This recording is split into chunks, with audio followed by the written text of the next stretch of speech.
The people who attended this event were engaged and moved to hear the story of a man who persevered despite his injuries, and a man who nearly sacrificed everything, including his own life, for the love of his country.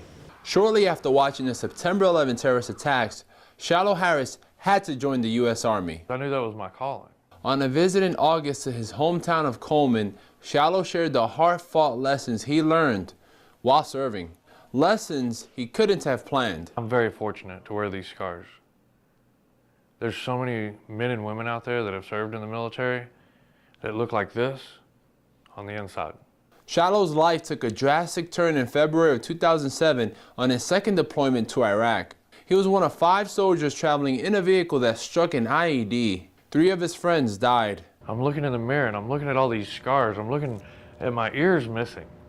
I had hundreds of stitches in my face one time, and I was thinking, this has got to be a nightmare. Shiloh spent 48 days in a medically induced coma. He's had over 80 surgeries on his face and wears prosthetic ears. The mental challenges, I have to say, are probably at least 5 times, maybe 10 times harder than the physical recovery. Mental recovery, it's in your head.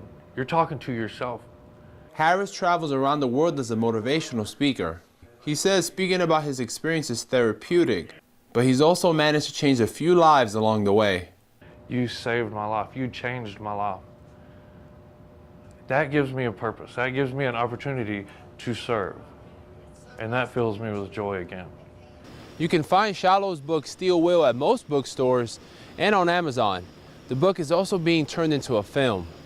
In Coleman, Joshua Piguero, K-Texas News.